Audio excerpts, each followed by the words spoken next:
إلهي بزنته لنكا مران منجدون انداوك أسجلين ليازو جمل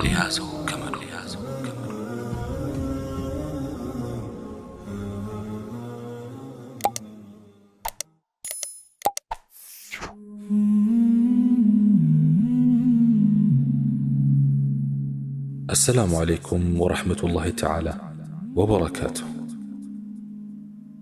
يسو ادميو زاري بجانا طوات لجنة سيهون كاتر قول ماسانت مشت دقمو ارجنانو بمهم بلجنة ادمي نتو انهون كفسن الدقمو ترون مرتن اننور ترون اقر لاي انكين መልካም ስራዎችንም እናከማች እርጅና ዘመን ላይ ስንደርስ ጥላ ከለላ ይሆነናልና። ዱንያ ቀልድ አይደለችም፣ ቁም ነገር ናት። ዓለም ፎርጅድ አይደለችም፣ ኦሪጂናሏ ዋናዋ ናት። ሕይወት አፓረንትሺፕ አይደለችም፣ እውነተኛዋ ናት። ክፍል አንድ እንጂ ክፍል ሁለት የላትም። ዛሬን ያልኖረ ነገን አልኖረም። ስለዚህ በሕይወታችን አንቀልድ። የኛ ባልሆነውና በእኛም እጅ በማይገኘው የነገ ቀን አንተማመን። የዛሬን ሥራ ለነገ አንቅጠር። ነገ ተነገ ወዲያ አንበል። ነገ በአላህ ስብሓንሁ ወተዓላ እጅ ነው። እሱ ሊሰጠንም ላይሰጠንም ይችላል። ሞኝ አንሆን። የሰጠንና በእጃችን ያለውን እንጠቀምበት። እያንዳንዱ አላህ ስብሓንሁ ወተዓላ የሚሰጠን ቀን ቀድሞ ከተጻፈልን ዕድሜ አዲስ ገጽ ነው። ትናንት የያዘውን ይዞ አለፈ። መጨነቅ ያለብን ዛሬ ስለተሰጠን አዲስ ቀን ነው። ሁሌም በተሰጠን ሙሉ ቀን ለመጠቀም ብለን ማልደንም ሆነ አርፍደን እንወጣለን። ስንወጣ የብዙዎቻችን ትኩረት ዓለማዊ ዓላማ ነው። የየዕለቱ የቁርስ፣ የምሳ፣ የእራት፣ የእንቅልፍ ጊዜያችን እንደተጠበቀ ነው። የግዴታ ሶላቶች ከደረሱ ግዴታነታቸውን ለመገላገል እንሰግዳለን። ጥቅማቸውን አናስተውልም። ዓላማቸውን በጥልቀት አንረዳም። ይኸው ነው ኑሯችን። አጂብ! ይኸው ነው የተለመደ የዕለት ተዕለት ዑደታችን። በጠዋት መውጣት፣ በማታ መግባት፣ ሽክርክሪቱ በነፍስ እስካለን ድረስ ይቀጥላል። ከልማዳችን ወጥተን ለማስተዋል የምንሞክረው ነገር የለም። በዚህ መልኩ ብዙ ዓመታትን ምድር ላይ ኑረናል። በዕለት ውሎ ለነፍሱ አትርፎ የሚገባው እንዳለ ሁሉ ከስሮ የሚገባውም ብዙ ነው። ይህንን የተለመደ ዓላማ አልባ ኑሮ መቀየር አለብን። አኺራ ከዱንያ በላጭ እንደሆነች አውቀን ለሷ ትልቅ ትኩረት መስጠት አለብን። ለሕይወታችን የተሻለ ትርጉም መስጠት አለብን። ከአላህ ጋር መሆንና ከእሱ ጋር ይበልጥ መተሳሰር አለብን። ከሚሻሉት ነገሮች ሁሉ አላህ ነው የሚሻለው። አላህን ማመንና በሱ መተማመን ነው የሚሻለው። ስለ ቀጣዩ ዓለም አብዝቶ ማሰብ ነው የሚሻለው። ስለ ኻቲማ መጨነቅና አወዳደቅን መፍራት ነው የሚሻለው። ዱንያ የቱን ያህል ብንሆንላትም ውለታ የላትም። ግና ለአላህ ስብሓንሁ ወተዓላ ስንኖር ግን የተለየ ሕይወት እናገኛለን። የተለየ ደስታም ይኖረናል። ከፍ ያለ ስኬትና ውጤትም ይጠብቀናል። ዱንያ ላይ ስንኖር ከአላህ ጋር እንኖር። በዋናነትም አላህን ብቻ እናስብ። ከአላህ እንጂ ከማንም አንፈልግ። ወደ ማንም ተማምነነው አንጠጋ። አላህን ጠብቅ፣ ይጠብቃል። የአላህን ትእዛዝ ጠብቅ፣ እርሱም ይጠብቅሃልና። እኛ የመፈጠራችን መሰረታዊ ዓላማ አላህን ማወቅና እርሱን ብቻ በትክክል የማምለኩን ተግባር ለመወጣት ነው። ከአላህ ትእዛዞች ውስጥ ለመጥቀስ ያህል አላህን በተውሂድ ያዛል፣ ከሽርክ ይከለክላል። እውነት መናገርን ያዛል፣ ከውሸት ይከለክላል። ፍትህና እኩልነት እንዲሰፍን ያዛል፣ ግፍና ጭቆና ይከለክላል። በታማኝነት ወይም ባደራ ጠባቂነት ያዛል፣ ከሃዲነትና ወይም ከእምነት አጉዳይነት ይከለክላል። ቃል ኪዳን በማክበር ያዛል፣ ቃል አባይነትን ይከለክላል። ለወላጆች መታዘዝና በጎ አድራጊነት ያዛል፣ እነሱን ማስቀየምና ማስከፋትን ይከለክላል። ዝምድና እንዲቀጠል ያዛል፣ ዝምድና ማቋረጥን ይከለክላል። በመልካም ጉርብትና ያዛል፣ መጥፎ ጉርብትና ይከለክላል።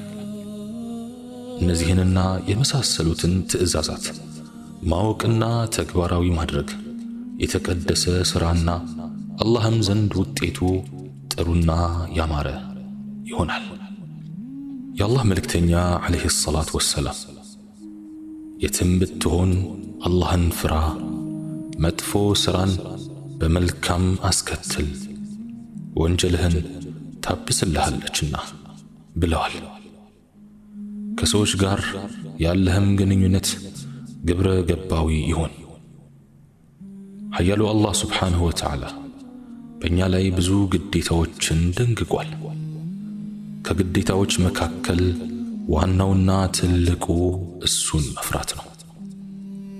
የነገራት ሁሉ ጭንቅላትና አውራ አላህን ሱብሓነሁ ወተዓላ መፍራት ሲሆን ከቦታና ከጊዜ አላህን የማንፈራበት ቦታና ጊዜ የለም። ሰዎችን ለበጎ ሥራ የሚያዘጋጃቸውና መጥፎን ሥራ እንዳይሰሩ የሚያግዳቸው የአላህ ፍራቻ በቀልባቸው ውስጥ ሲኖር ብቻ ነው። የአላህ ፍራቻ ቀልቡ ላይ የሌለው ሰው በድቅድቅ ጨለማ እንደተዋጠ ሰው ነው። በመሆኑ የጌታውን ትእዛዝ አያከብርም። ስለዚህ የሱ በሕይወት መኖር ምንም አይነት ትርጉም የለውም። አላህ ስብሓንሁ ወተዓላ በቁርአኑ ላይ እንዲህ ብሏል። يا أيها الذين آمنوا اتقوا الله ولتنظر نفس ما قدمت لغد واتقوا الله إن الله خبير بما تعملون. እናንተ ያመናችሁ ሆይ አላህን ፍሩ። ማንኛይቱም ነፍስ ለነገ ያስቀደመችውን ትመልከት። አላህንም ፍሩ። አላህ በምትሰሩት ሁሉ ውስጥ አዋቂ ነው። ሱረቱል ሐሽር አንቀጽ 18። ጥሩ ስነ ምግባር የሰዎችን ህልውና ለመጠበቅ የመጀመሪያው ምሰሶ አላህን መፍራት መሆኑ ጥርጥር የለውም። ስለዚህ መልካም ስነ ምግባር ለእያንዳንዱ ግለሰብና ለህብረተሰቡም በመላ የግዴታ የሚያስፈልግ መሆኑ ሁሉንም የሚያስማማ ሆኖ እናገኘዋለን። በመሆኑም አንድ ሰው ውሸታም፣ ጉረኛ፣ ምቀኛ፣ ኩራተኛ፣ ሲሕረኛ መሆኑ ግለሰቡን በአስከፊ ሁኔታ ይጎዳል። መልካም ሥራዎቹንም በጠቅላላ ያበላሽበታል። እነዚህ ጸባዮች በህብረተሰቡ አባላት መካከል ከተራቡ ህብረተሰቡን ይጎዳሉ። ስለዚህ ባህሪያችን ጥሩና ከሰዎች ጋር አስማምቶ ሊያኖር የሚችል መሆን አለበት።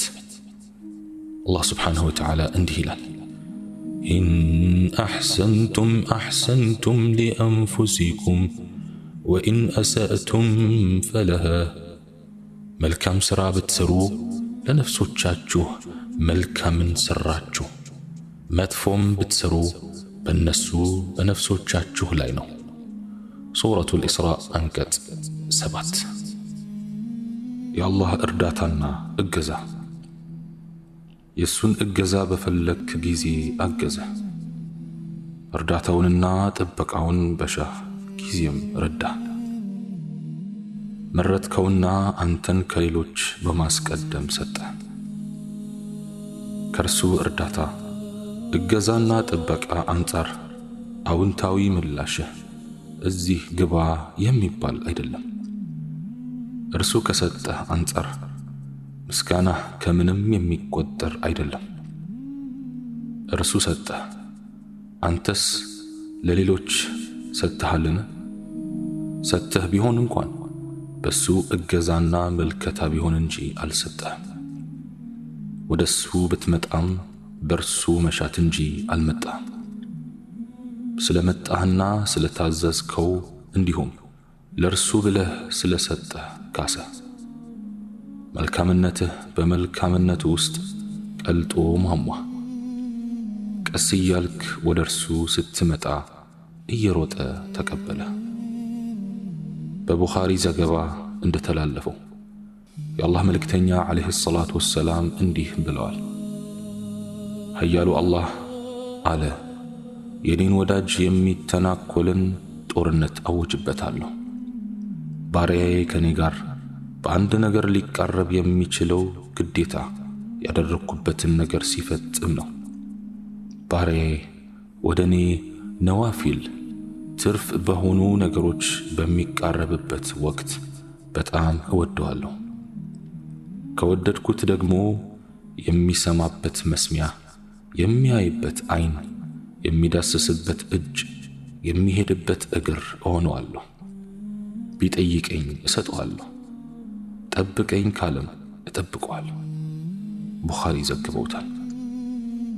ሐዲሱ እጅግ አስገራሚ ሐዲስ ነው። ቃላቱ ትንሽና አጫጭር ቢሆኑም መልእክቶቹ ግን የከበዱ ናቸው። አላህ ባሪያውን የኔ ወዳጂ ብሎ ይጠራል። የመወዳጀት ደረጃ መድረስ ትልቅ ደረጃ ነው። ቀጥሎም ወደዚህ ደረጃ የሚያደርሰውን ነገር ጠቆመው።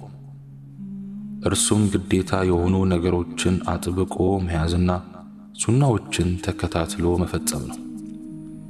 ቀጥሎም ወደ ትልቁ ሽልማት ጥቆማ ተሸጋገረ። አላህ ለባሪያው የሚሰጠው ትልቅ ሽልማት ውዴታው ነው።